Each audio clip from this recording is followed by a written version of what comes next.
Grief, Gratitude, and Greatness is a production of Recursive Delete Audio Visual. Even with all I know and have learned deep diving into grief, it can still be hard showing up for loved ones who are grieving. So I'm really excited to have discovered Grief Warrior. Sending a Grief Warrior box is a way that friends and loved ones can say, "I'm thinking of you," and acknowledging your grief. Each box has thoughtfully chosen items, including a journal, anxiety relief essential oil, and so much more. My favorites are the In Mourning badge, letting others know you're in pain without having to say so, and the Ways to Help notepad, which simplifies asking for help with tasks like laundry or errands without feeling weird for asking for help. The Grief Warrior box provides healing and comfort, and most importantly, it's a communication from you. Head over to agriefwarrior.com and enter GGG20 for 20% off your purchase of a Grief Warrior box. Check our show notes for more info on Grief Warrior.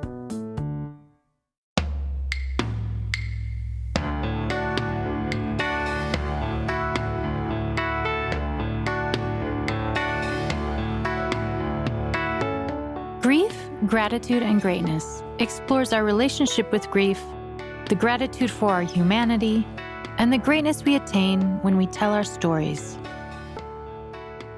I'm your host, Sarah Shaoul. Just want to give you a heads up that this next episode begins with a detailed description of an act of gun violence. In 1976, Mary Zinkin had just graduated from college. One night that summer, she stopped at a convenience store to grab a few items. She had just gotten back in the driver's seat of her car when she was struck in the head by a gunshot.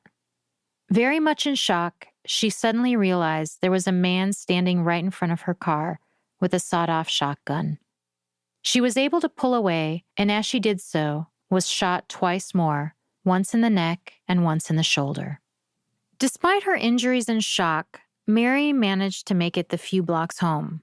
Her neighbors heard her screaming, "I've been shot, I've been shot." They found her and brought her to the hospital. At only 22 years of age, Mary worried that she would be disfigured and brain damaged. In the ER, doctors spent the night removing pellets and glass from her eye, face, head, and body. Because the gun was loaded with lead birdshot and the windshield slowed down the impact, Mary is a survivor. What followed for Mary was a long road to recovery with PTSD and depression. In her path to healing, Mary was drawn to Buddhist meditation. She went on to earn a Ph.D. in conflict resolution and trained as a Buddhist chaplain, later establishing the Center for Trauma Support Services. Here she developed a unique trauma program where Mary facilitates conversations between crime victims and their perpetrators. When apartheid ended in the 1990s, I was inspired. People who'd been mistreated had the opportunity to face their oppressors and share their experience with South Africa's Truth and Reconciliation Commission. It was restorative justice, acknowledging a victim's pain and humanity. Imagine the understanding and healing that could arise on both sides if victims and their perpetrators could share and listen to one another in our own justice system. As humans, I believe that facing our trauma is an essential step in moving forward. Our questions can plague us, leaving us with unresolved feelings. We deserve an opportunity to ask, why did you do this? What led you to this place? Why me? I have always wanted to be able to have a conversation with the person who did this because I am left with unanswered questions and no real understanding of what was happening and why he was trying to kill people that night. So I want to know, what happened? Because to my understanding, he wasn't someone who'd had a history of criminal activity or violence. It was, so I had to make up in my own mind an explanation for what happened. So that is a way of feeling unresolved right. about what happened. And so I would want to ask questions. I would want to tell him what that evening resulted in my life and throughout my life. I'd want to be assured that he never did that again to anybody else. And I have no information to tell me that that's the case. And in fact, I have some information that could be true, that he had a psychotic break and just ended up spending some periods of time in mental institutions and then getting released and then doing it again and then getting released and then doing it again. Doing it again. Shooting people. Oh my God. Yeah. I don't know that, the information I have is that he never did actually kill anybody. Oh my God. But yeah. And we have so many examples of people who are not mentally stable being able to get guns and shoot people. It's like we have them all the time. And that to me is another crime that, as a country, we have not figured out how to make sure that that doesn't happen. People's quick access to guns. Yes. But in your experience, was PTSD even? No. So this all happened before PTSD was a diagnosis. That didn't become a diagnosis till 1981. So I really suffered for 19 years, actually, just doing my best to get through a day. I moved from Sacramento, where it happened, to Portland, just worked and had, nightmares and was very anxious, very depressed, had lots of the symptoms of PTSD without knowing that that's what was happening at all. And I just thought that that's what life was like now. And this was going to be the way I lived for the rest of my life. And then after about 7 years, actually, which was I actually heard this voice that said, "You're alive." And it scared me because I was like, really? I had felt dead, literally. So that started a whole journey of healing for me that didn't result in me actually finding a therapist that knew anything about PTSD.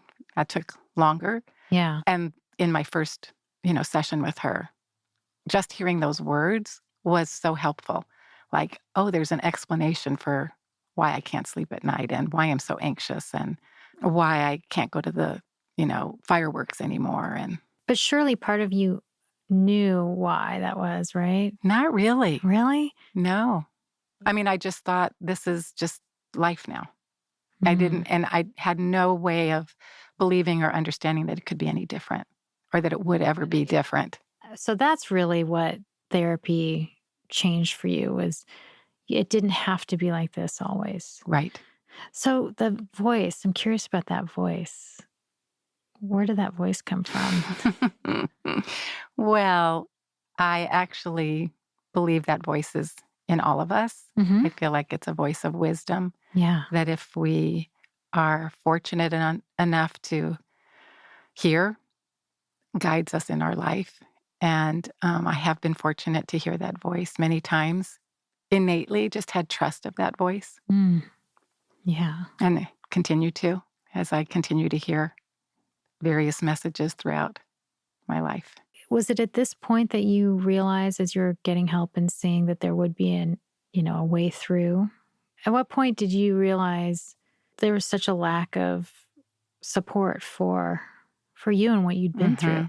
Because I think I remember when you first shared with me, even just how the police showed up at the hospital was just not very helpful, the way they were questioning you. And I feel like it was a long time before I realized that there was a way through. I definitely was experiencing healing and transforming of the pain and suffering.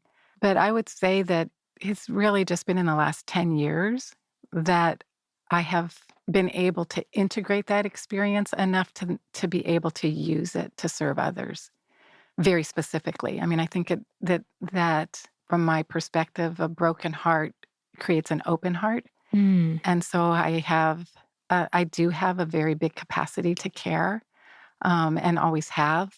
So yeah, in many ways, this horrific, traumatic incident and crime not only illuminated like the purpose of my life, but also illuminated other experiences I'd had, other traumatic experiences in my life that I was not aware of. It very much informs me to know that there's, because of my own experience of having so much untreated trauma, that there are many, many people who are walking our streets with untreated trauma.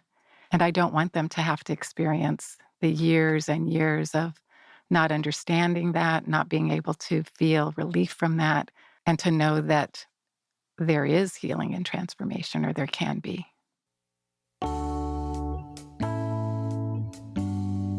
If you'd like to support our work with grief, gratitude, and greatness, consider becoming a backer on Patreon. Your support allows us to deliver conversations that help to dissolve the stigma and evolve our culture around grief. You'll find a link to contribute via Patreon in the show notes. And if you have a business that supports people who are listening to our show, let's talk about how you can sponsor an episode or 2 or 3.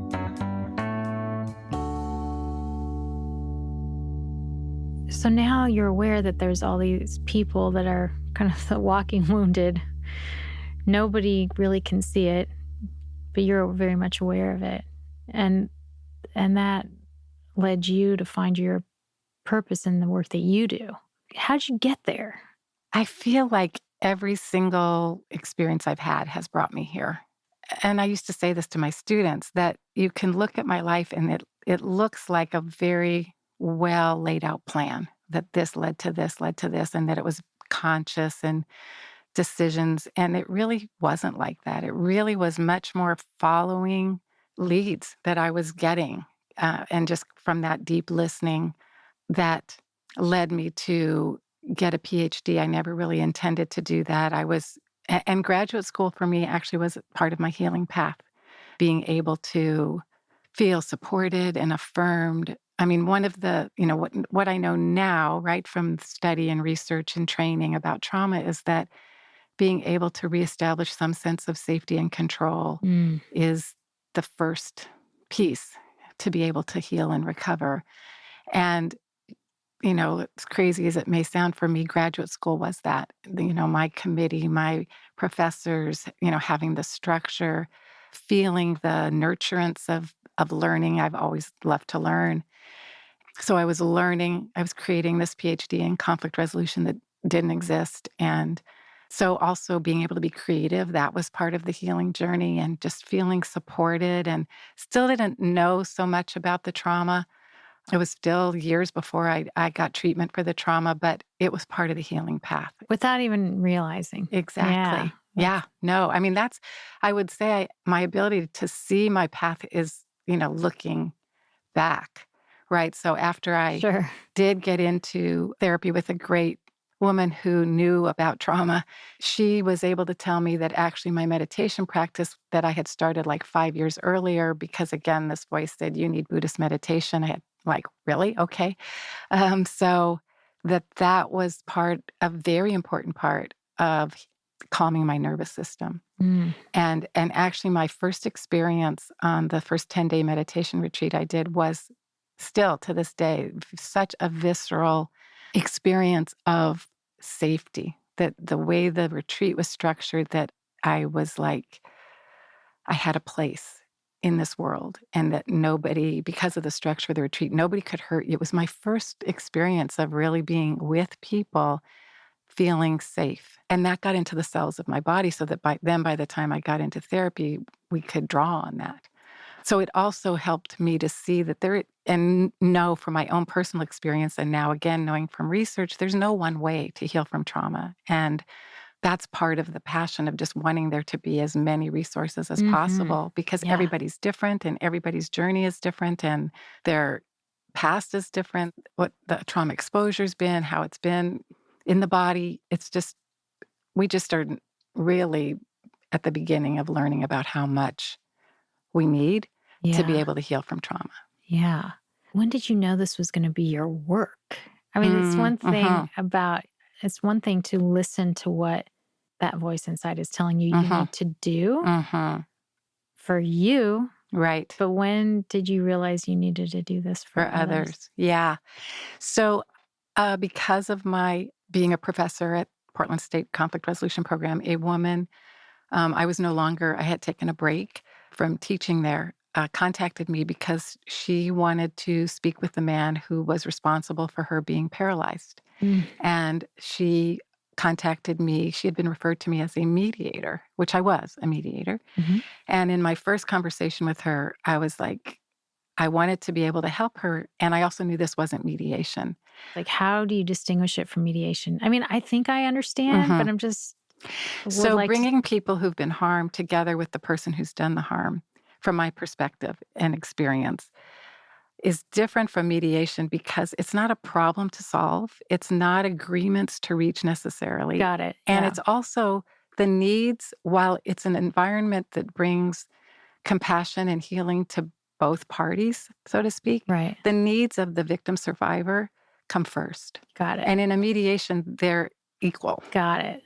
And they're not equal in that moment, in that process.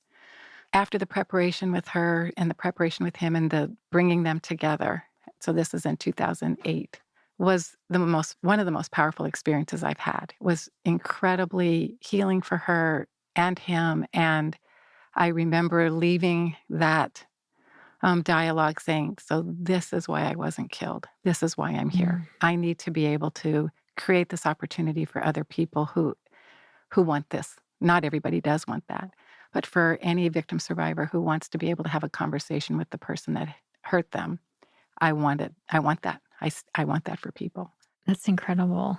From that one experience, how did you navigate how to facilitate that for others? So I had facilitated that, drawing again on my experience as a mediator, and then coupling that with, there was the beginnings of the program in Oregon. We do have a facilitated dialogue program through the Department of Corrections, and that had started in 2004. And so I contacted them. So I was matching what I was doing with the guidelines for that program.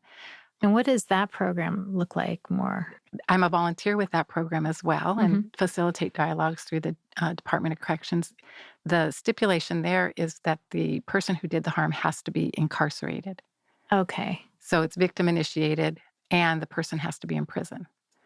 After facilitating that first dialogue, was on a meditation retreat and heard the voice come and say, you need to be a Buddhist chaplain, which had not really been something that I'd thought of. And I was in New Mexico where there was this new Buddhist chaplaincy program. So I did that. And it was through that program and training, because since I already had academic degrees, I knew I didn't need that. And yet I felt like I still needed something. I wasn't quite sure. And now looking back, what I see is that during that chaplaincy program, I received more healing for my own violence that I've experienced, and then learned this particular model of the community resiliency model of the Trauma Resource Institute, which is a ground of the work that I do, as well as I did a whole study on facilitated dialogue. Through the Buddhist chaplaincy program. Oh, incredible. Yeah, there was a final project you needed to do. And actually the seeds for the Center for Trauma Support Services really, that's where they were planted. So it was after that chaplaincy program, which I finished in 2012, that I knew I wanted to do something to help amplify the voice of victims of crime, facilitate dialogues, and bring additional resources for healing trauma. I didn't know what that would look like. I didn't know how. I just knew that.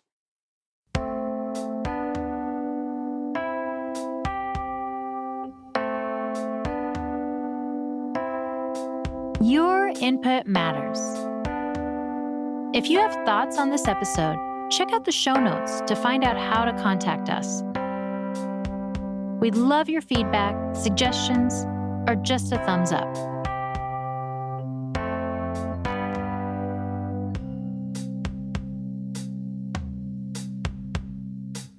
I feel like it's a continuation of my own healing, since I personally can't, or at least haven't been able to this point, experience it. When I see other people being able to communicate what they need and say what they need and hear what they need and move forward in their lives in the way that I have seen people on both sides, both the person who did the harm as well as the person who was harmed, be better off because of it, Mm. then it brings healing to my own heart and my own emptiness of not being able to experience it personally. And at the same time, then just so grateful, literally just so grateful to be able to provide that opportunity for other people and hear and see and witness their lives transformed as a result. I'm so curious, like to be a fly on the wall would be incredible. And I know this is such an intimate experience because it's just you, the victim, and the perpetrator, right? And sometimes some support people. Oh, there are. Okay. There can be. They witness, they don't participate. Right. And I was thinking about, well, the only thing I can think of with truth and reconciliation is like, I think about that in South Africa when I grew up and watching that. But that was very much amplified. I mean, that was visible, but anyone could watch that. Mm-hmm. And as you just mentioned, like just having witnesses to that makes it so much more powerful. I mean, that's something I'm a big believer in with grief, is that you need to have witnesses to your grief to be able to heal with it. But, you know, I can't peek in on on one of your sessions. I'm just wondering if you can share, like, you know, without getting specific about anybody in particular. In one case, for the victim survivor, after being able to experience that process, they were able to really figure out what they wanted to do. Like what had happened to them was not as like front burner. And they were able to, you know, go back to school and have a whole different career. So not being able to confront these questions about why this happened really seizes them up. It can. Yeah, and it like can keep, because there can't be any movement. It's like you're just kind of stuck with whatever your assumption is, whatever information you have, very often misinformation. So in another case, the language was, I'm just lighter now. I'm just not carrying this in the same way. I now have these answers that I've been wanting, you know, for all these years. So there is a way of being able to move, you know, just move and not carry it with you in the same way. Yeah, there's a reason why we call it baggage. Yeah. Right? Right. Because it's heavy. It is heavy. Yeah. And so it's pretty amazing that getting to have this conversation or getting these questions answered. Because they can be answered in other than a conversation too. And I have facilitated that as well, like through just email exchange, letter exchange, or even just being the intermediary. So, I mean, that's a really important piece too, is, I mean, that's the victim advocacy part of what I do, is to really listen to what victims and survivors need and want, which may or may not match what we have available for them through our restorative justice, criminal justice systems. And to be able to, you know, even help a person identify what would feel like justice to me, and then to help try and see if I can somehow facilitate that. And in one case, a person wanted some answers but didn't want to have a conversation. Oh, sure. You know, so it's like really one of my passions is to, again, amplify those needs and be able to hear the voices of victims and survivors to inform what it is that we're doing and what it is that we're offering, as opposed to saying, this is what justice is. What we, you know, this menu that we have for you, that's the kind of justice you can have. So how do you see this growing? Like, do you see this becoming a bigger part of the toolkit for victims and survivors, this dialogue or this, exactly what it is that you do, providing this opportunity for victims to get answers from the person responsible? Yes. I hope so. Let's put it that way. I hope so. I hope that the more, you know, there is a movement of really listening. It's getting a stronger presence to recognize the importance of listening to victims and survivors and what they need. in terms of healing, in terms of trauma resources, in terms of what does justice look like, and recognizing that we can't really incarcerate our way into safety. There are some active movements in our country that are really amplifying those voices, and I'm just doing my part here in Portland. Right. What are some of the others?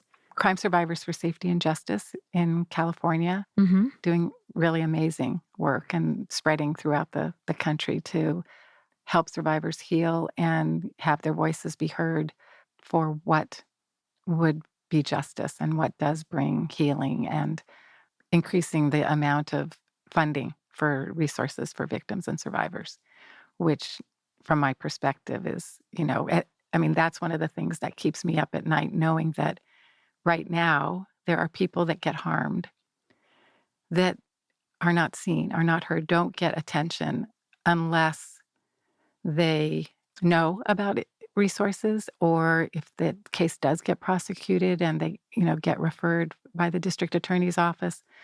But the fact that we're not, as a culture, as a society, set up that at the time of harm, there's an immediate response in the community that says, we want to help take care of you.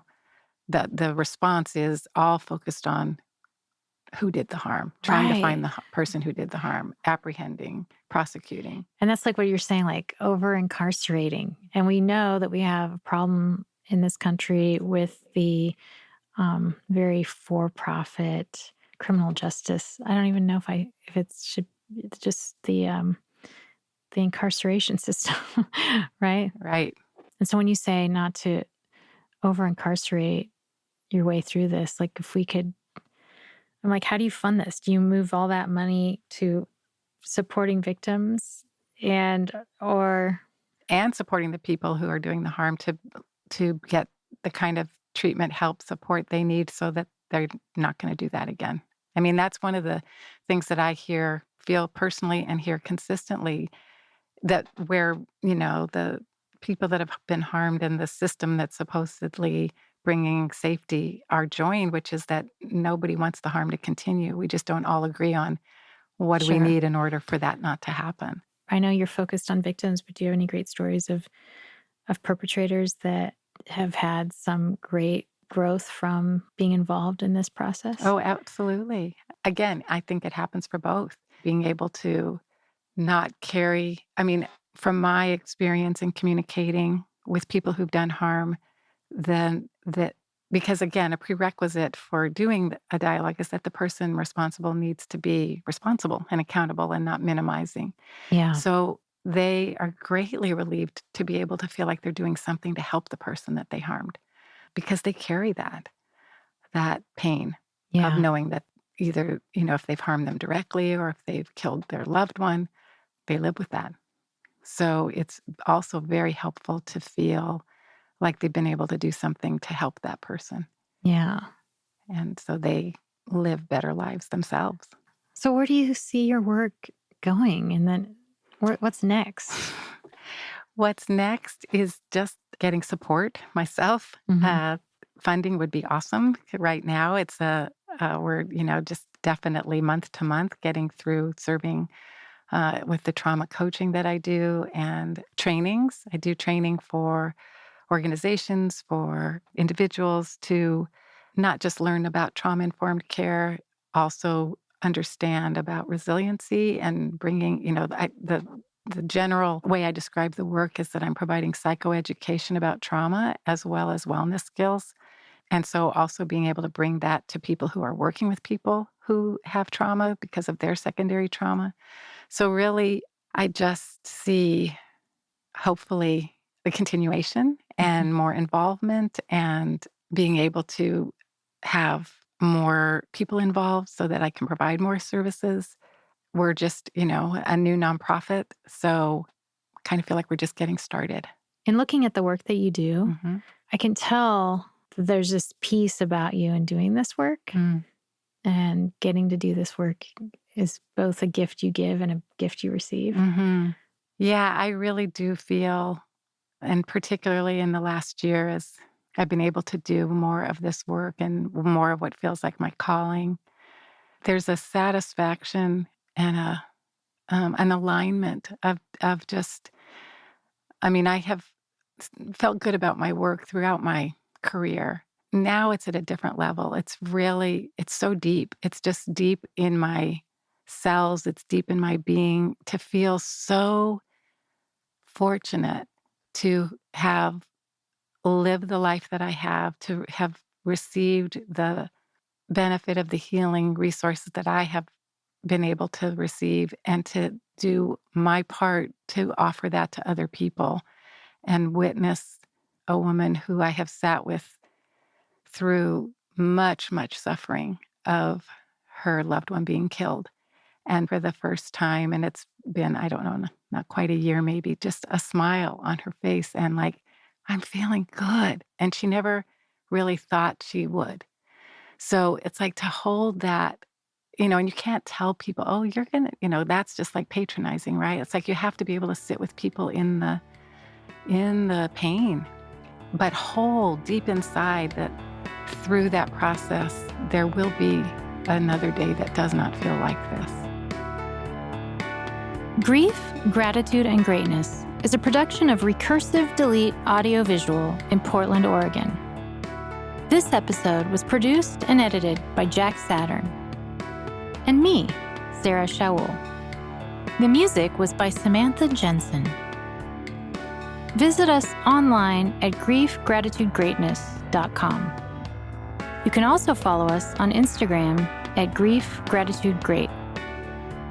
Subscribe to our show on Apple Podcasts, Stitcher, Overcast, or wherever you like to listen. And leave us a review. Your feedback helps our show and helps us find new listeners. If you have a story of your own that you'd like to share, or topics you'd like to hear more about, we'd love to hear from you. Call or text our show at 503-454-6646, or send us a message via the contact link at griefgratitudegreatness.com. Be sure to let your friends know about us and join us next time. We look forward to sharing more conversations with you.